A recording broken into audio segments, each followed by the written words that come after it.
All right, it's Monday morning. Figured we'd give you guys a quick tour of our farrowing setup. So for those of you who don't know, we breed and farrow or birth piglets on our farm. So we're farrow to finish for our pork.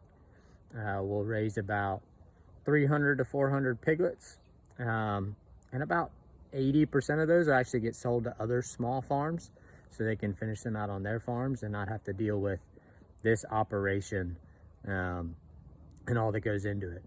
So I'm going to turn the camera around and we're going to walk around and you can see what's going on as we're in the midst of having piglets being born this week. So you look around. So we are in the woods.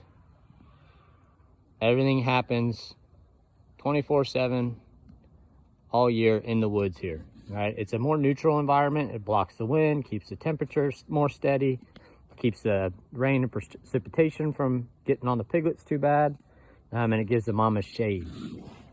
Within this roughly 10-acre woodlot that we have fenced in, we set up temporary wire to contain the individual groups of sows. So this group in here is actually 11 gilts. So that's females that haven't had or are having their first litter of piglets. They're called a gilt. So we've got 11 in here. We just moved them in here a few days ago, so it's a nice clean spot. So there's not gonna be a whole lot of bacteria and parasites and things like that because it's clean ground because we've rested it for a while. So those piglets got a nice fresh spot to be born in. And then we made it extra large for the gilts to have more space. So this is about a 1-acre paddock.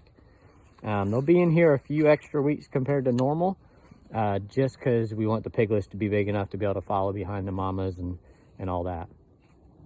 So you can see here, there's one mama. She's buried in the hay, sleeping. We come out, we put a bunch of hay bales out before we move them so they can use those to build their nests. There's another mama sleeping. All the mamas just ate, and so they've all come back pretty much, and they fed their babies, and now everybody's chilling out and digesting. When they get ready to have their piglets, they'll come out here and they'll make their own nest. We like the hay bales. It's a little more controlled, so we try and do it as naturally as possible, but we're also livestock managers. These aren't wild animals, so we do some things to make their experience a little bit better, and we like the hay bales. They don't all use them, but in the wintertime they typically do. Here's another mama. She's looking at me, figuring out what I'm doing. She's got her little piggies running around in the sun. So it's a little boring. I'm walking around so you can kind of get a little perspective on the amount of space we have in here. Each one of these sows, they like to have some privacy. They want to get away from the other females. They don't want to be bothered when they have their piglets. So, right now we've got 100, 200 feet between each one of their nests. So they pick their private spot and do their thing.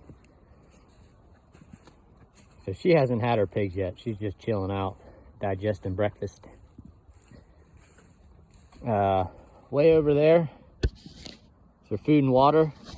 So ideally they don't have their piglets right next to there because it's a pretty busy area for the little pigs to be around.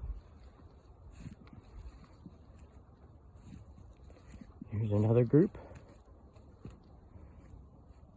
In this group, we actually had 2 gilts farrowed together.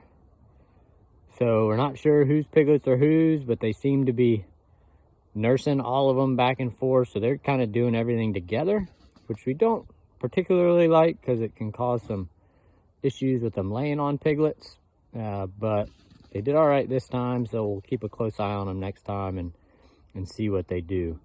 But right now we've had 7 pigs farrow, and I think we've got like 60 some piglets and we haven't lost one. So this is a really good group of first timers, and we're just waiting on 4 more.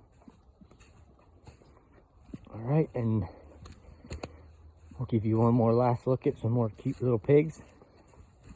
And you can see this one, she made more of a natural nest, which is fine. We let them do whatever they feel like they want to do. So we won't get too close. She's a little protective. We want them to be protective, but I don't want to feel like they're gonna eat me. So she actually found these down trees and logs and stuff we stacked up from when we made a path in the woods, and she built a nice little cozy nest.